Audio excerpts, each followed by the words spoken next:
Assalamualaikum warahmatullahi wabarakatuh. Today my group will present about the economic responsibilities, which is about the corporate and social. Alright, this is my group members. Me, myself, Mohamad AZRIL bin Mohamad FADLI, 1912732, and my partners, which is Tuan Mohamad Hafiz bin Tuan ASMAWERA, 1815843. Alright, for this topic, the table of contents is, for the first one, there will be a topic of distributive justice, and then about the corruption, and then equal opportunity and the new economic policy, international issues of economic justice, and for the last one, globalization and economic justice. Alright, moving on to the first one, which is about the introduction of this topic.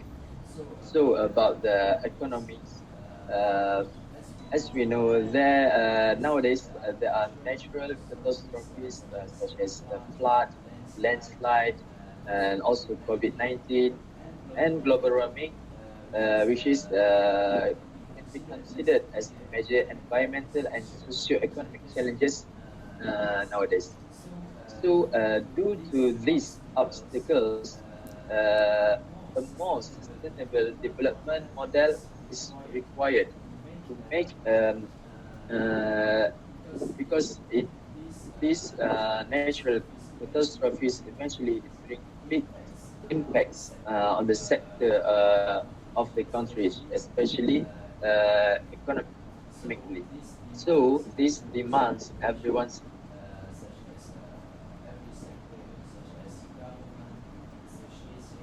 dedication, associations. Alright, for the first topic, which is distributive justice. Okay, what is distributive justice? It is concern about the equitable resource distribution among community members. It means that it will be achieved when equal receive same amount of benefits between each other. The distributive justice principles is about how the advantages and hardships of life should be shared among society's members. So there will be the same allocation of benefits for everyone. For your information, there will be no distributive justice when unequal work yields unequal results, which means it is not fair between each other, and then a person or group obtains excessive goods. Alright. There are types of distributive norms. From what I researched, for the first one is equality. Equality is about all group members receive an equal share of the profit, regardless of their amount of input. Because in equality, it believes that everyone should earn the same amount of benefits. And then for the second one, it's about the need. It is about, in this norm, people in the group with the greatest need are provided with the necessary amount of resources required to meet those needs. So no one should receive the same, since our needs are different between one another. So in this, justice is based on our need. Those in need of more will receive. And then for the third one, it's about the equity. This equity is about the distribution of resources and benefits based on individual contribution. So it means here that this is where members' outcome are based on their inputs to the group effort. So someone who gives more time, money, energy, risk, or other input should receive more than someone who contribute lesser. So we can see some example on the photos. On the left one is you can understand about the equality, and for the right one, you can understand about the equity. And then for the next types, which is about the power. So power is all about the individuals with higher status, authority or control receive more in these circumstances. This is akin to managers having a higher salary than lower ranking members. So it means here that those having greater power or influence over the group should be paid lesser than the lower level. Then for the last types of distributive norms, it's about their responsibilities. Responsibilities is essentially, this is where those who have more share with those who have less. It means here that others in the group with more resources should share with the ones that have less. All right. Moving topic, which is corruption. So corruption. What is corruption here is that the act of exploiting trusted authority for personal benefit.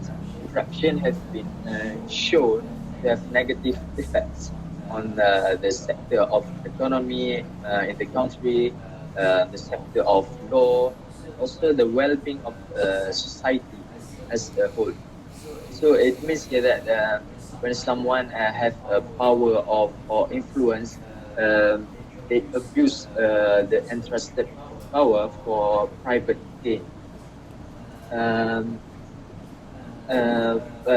then for the basics of corruption, for my research, there will always be such as in return for services, public servants expect or accept money or favors from the other person.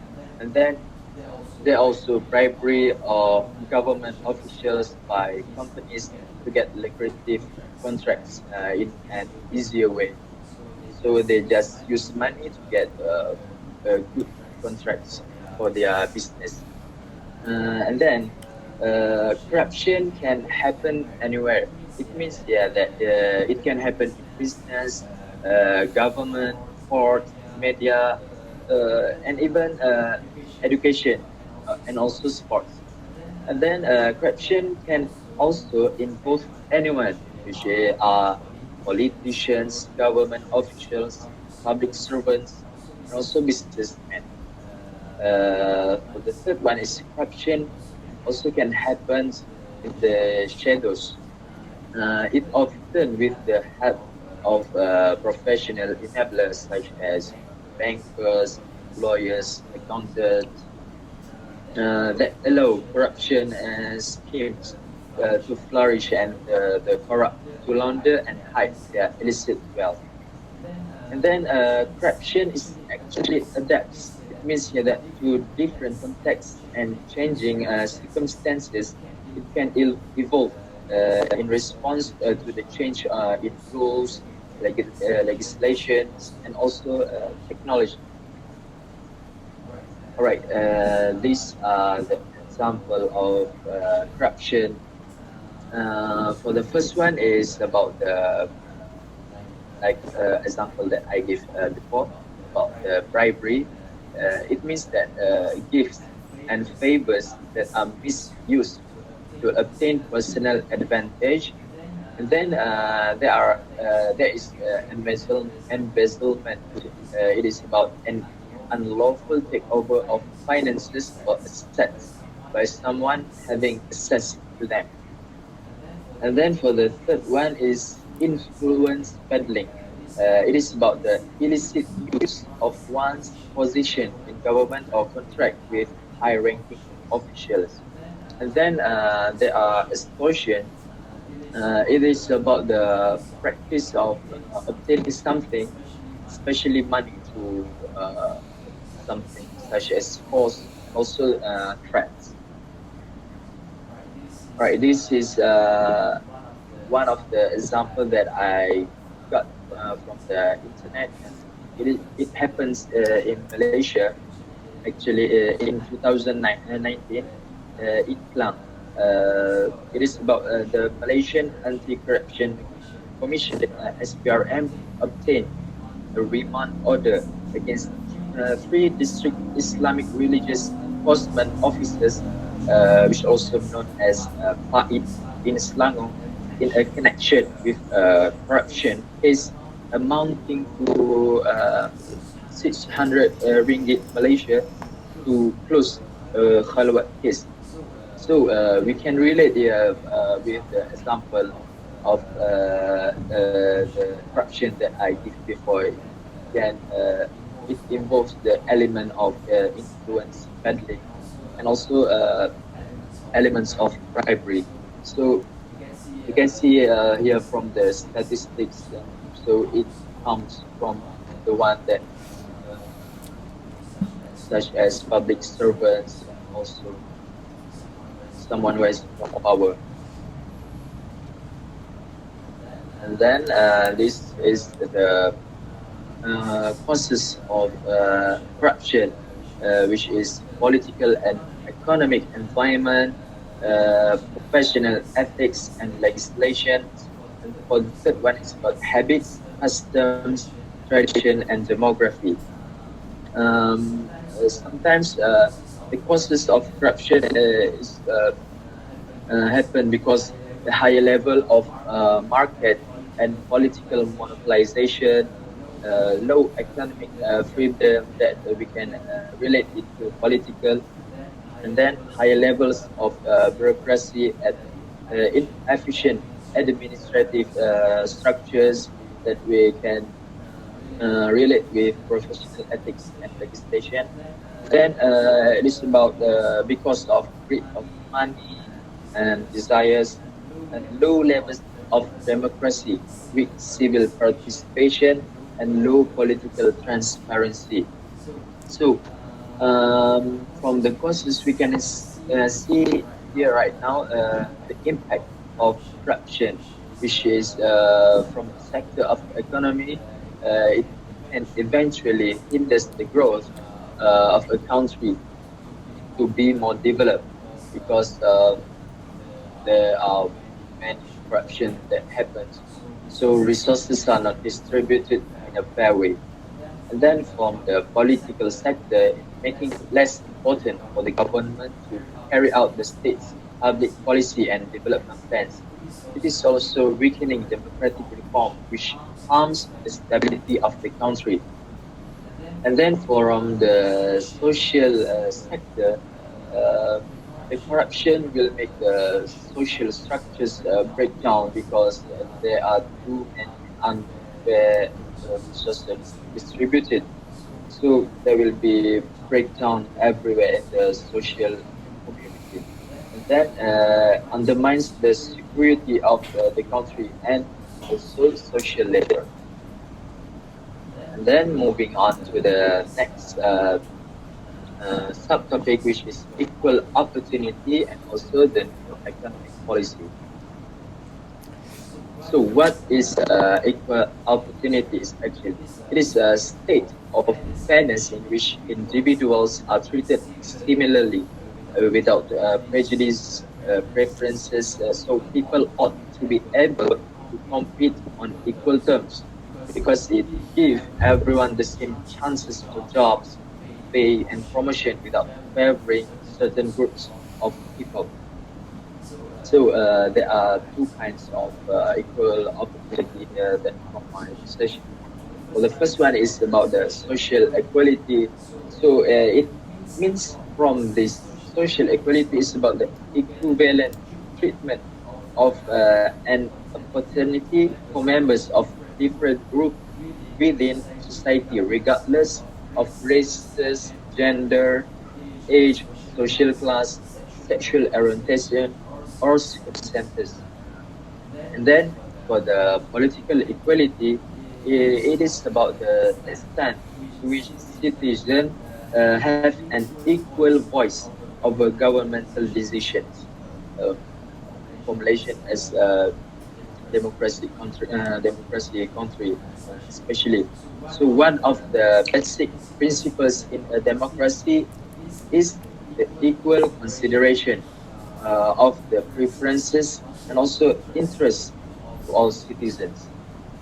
So uh, we can see that equal opportunity is a really good element. So these are the importance of equal opportunity.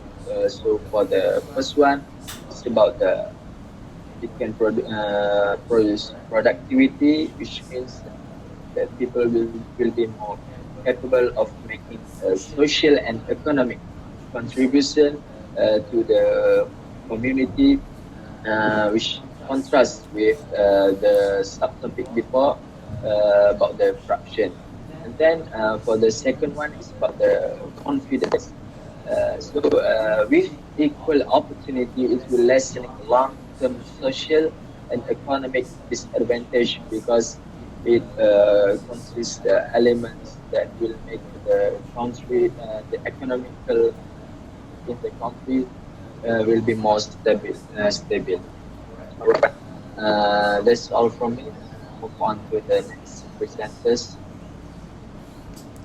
Thank you, Shafiq. So I will move to the important part of every country must have. So every country have a desire, has a development to do with their society, with the people. So for the new economic policy, basically the economic policy focus on the four major points, which is stabilizing the market, promoting economic prosperity, ensuring business development, and also promoting employment.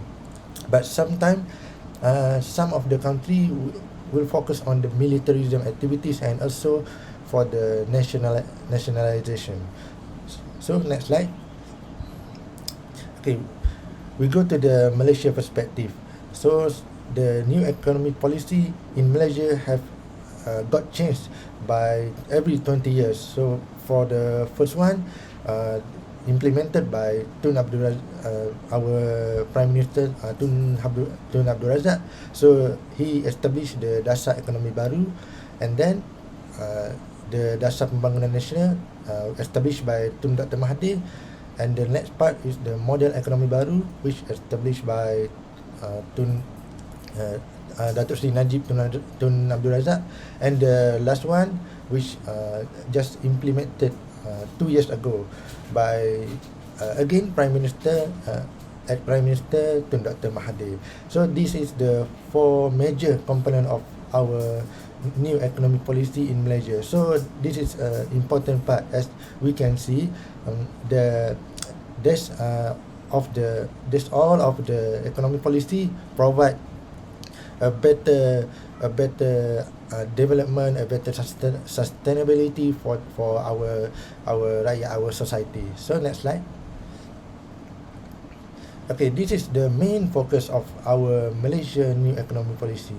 So of course, every country must have the poverty case. So in Malaysia, we also have some poverty case. So the Malaysia implemented the way how to reduce the data of society poverty rate. So for the first one, Malaysia, especially in our government, they try to increase the job opportunities, and also as we are the industrial part in the world, so we need to increase the production and also the income. So it means that this content will decrease the gap between the urban and also the rural area, which we can see for over 50 years we detect a lot of some gap between rural and urban area in term of their income percentage. So this policy will also improve the standard of living. So the next slide. Okay, the second focus for our Malaysia or economic policy is we want to restructure the society. So what does mean? So we need the government must be ensured that the creation of the commercial, the company and the industrial community among people. So we need to make some integration between the company and also the community, so which the society can work and also also improve their life. So this will the other part, uh, government will try to increase the share of Malaysia in the ownership of productive capital. So the government will focus on the, as we now at the industrial revolution 4.0. So we focus on the semiconductor, we focus on the technology. So the share from our Malaysia company will also develop the way how we want to increase our economy. And then we need to the government develop the area that have remained low but have potential, especially in the rural area. So this also not just increase or improve or try to create a company based from the government or private sector, but also the government try to enhance the education opportunities, especially we the main focus is we want to get lower the gap between the urban and rural area. So next slide. Okay, as we know, Malaysia have the policy, so they try to make policy, and most of the policy was work, but does the economic policy was achievable? But we focus on the side the side issue, which some of the policy is like not very efficient, but because they promote the laid back attitude among the Bumiputra, they focus on the Bumiputra since the most of the policy was designed based on the Bumiputra, but we can see that it was the racial based and not deprivation based. So this may create the strive for equality of result only rather than equality of opportunity, where the other race somehow they struggle to attend to our economy policy, because Bumiputra got many access to the financial, to the development rather than other race and other also we can see for the Chinese and Indian also. But the somehow the economic policy not dealing with the wealth and economic inequality, so it's not helping the poor, but instead that and it's institutionalized system that hand out for the largest ethnic community in Malaysia. So next slide. Okay, we focus on the international issue and also the economic justice. Next. So what the meaning of the economic justice? Economic justice is a component of the social justice and welfare economy. It is a set of moral and ethical principles for building economic institutions where the goal is to create an opportunity for each person to establish a sufficient material foundation upon which to have a productive and a creative life. So next slide. So for the economic justice, we can see from the role theory, which role theory role focus on an economic system is unfair if it produces economic inequality. So the economic inequality can give rise to unequal political power and influences. So as we can see, that might happen in some country in the world where political power will develop the economy and make them somehow like homogeneous, so they cannot be disturbed. So as SYAFIQ say, somehow the dark side like corruption will happen. So and the second one is the poor will always lose in the competition. Yes, and for the political power, they main focus on the rich people, and the poor people will like to become not attend too much to our economic system. So the third one is the economic justice is the universal basic income equality by gender and race, equal opportunity for employment and credit, and allowing all to reach their full potential are key tenet of the economic justice. So that component was very important for the justice in economy, because we we have to deal with people, and no matter who we are, rich people or poor people, so everyone must get the opportunity to share and to join our economic policy in our country. So next slide. So this is an overview of economic justice. So the economy must serve the people, not other ways around. So all economic system must address the fundamental problem. So scarcity, because not all one can be satisfied, such as like poor people cannot attend to our share or to the company. Okay, so all approaches to the problem of scarcity have efficiency and equity implication. So the economy has tended to focus question of efficiency or generating the maximum economic welfare. So the equity or fairness in economic transaction have received less attention. So the main point is the economic justice is about making money, making profit, and make everyone get equal share to the economy. So next slide. Okay, this is the some of issue that we step on the international issue, which is the first one is gender discrimination.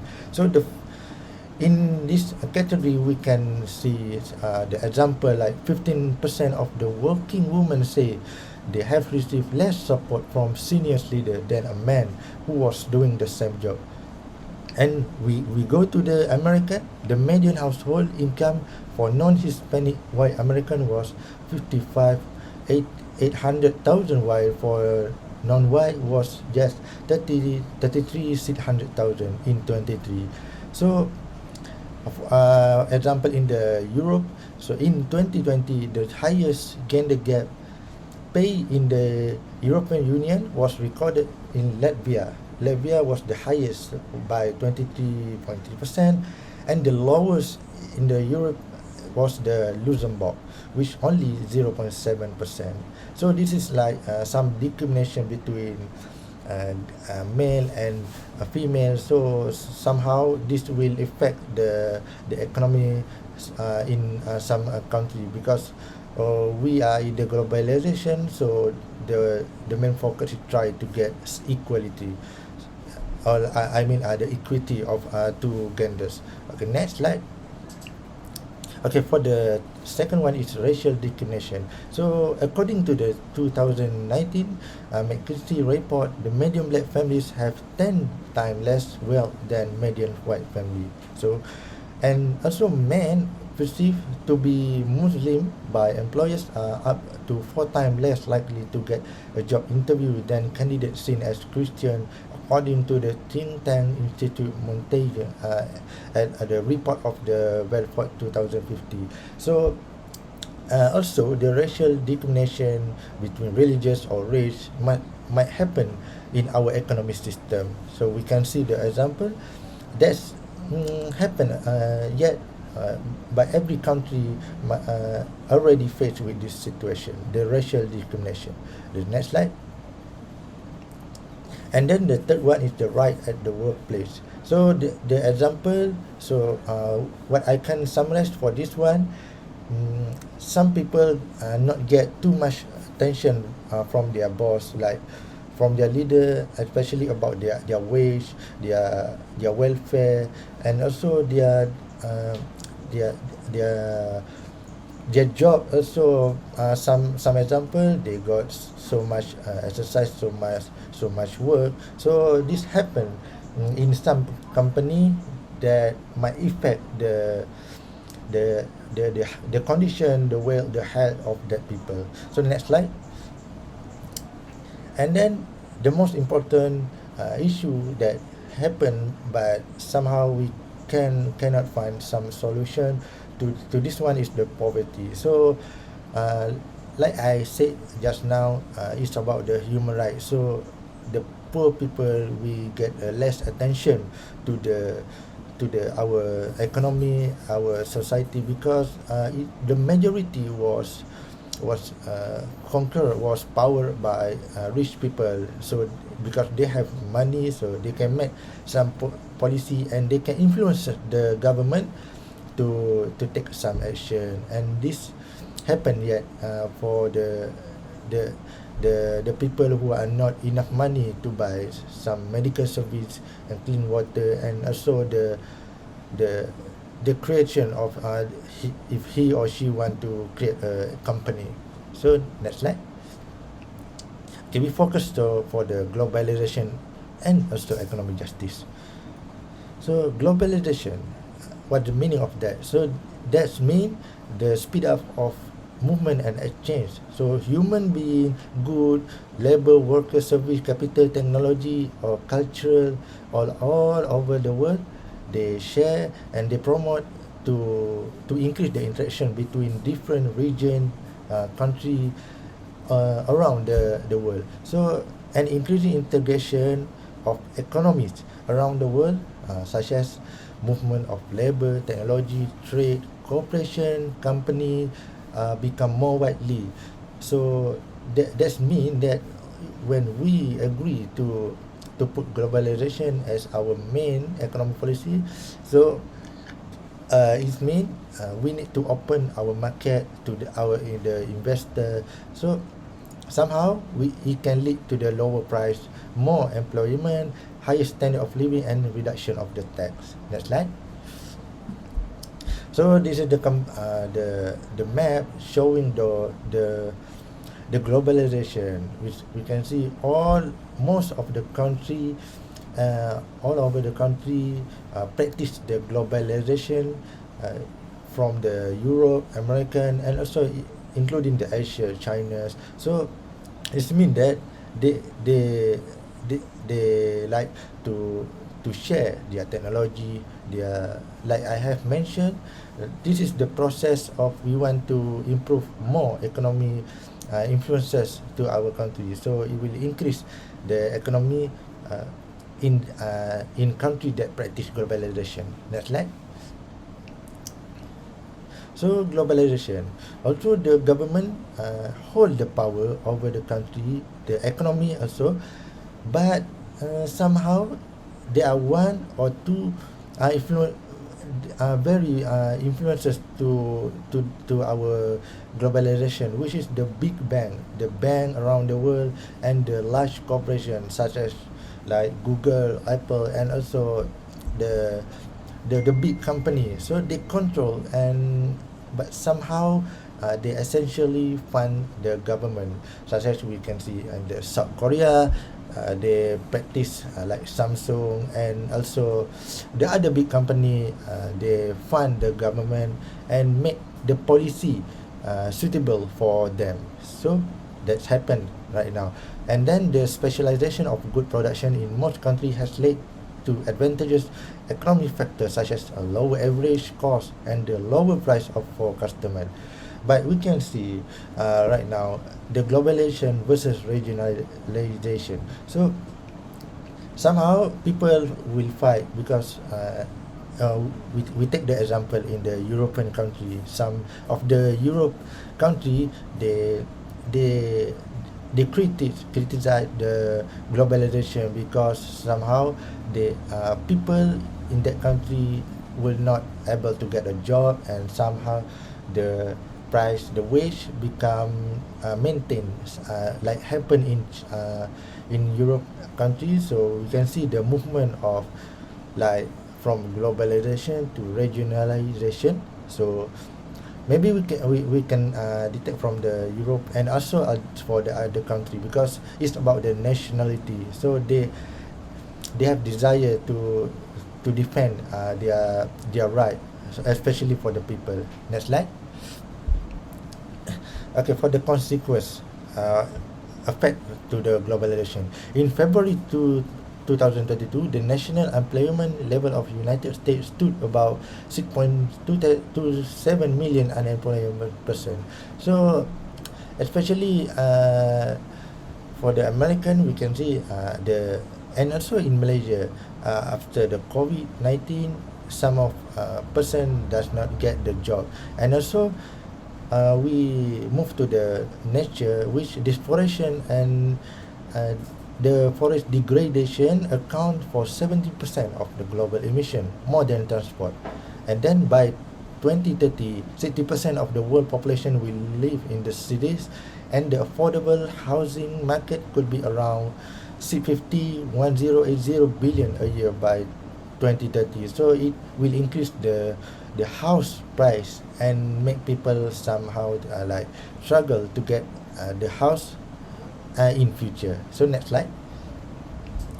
Okay, for the conclusion, basically, next slide.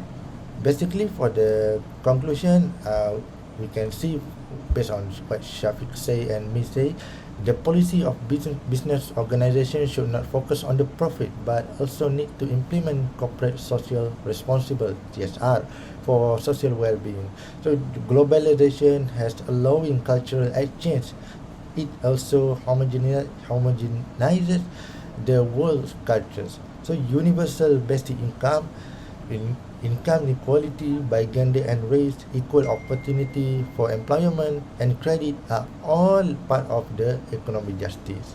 So that's mean that globalization and also our economic justice must preserve for the people. So the right for the people to take their responsibility to improve our economic system, especially in our country. So next slide. So I think this is our references, and thank you.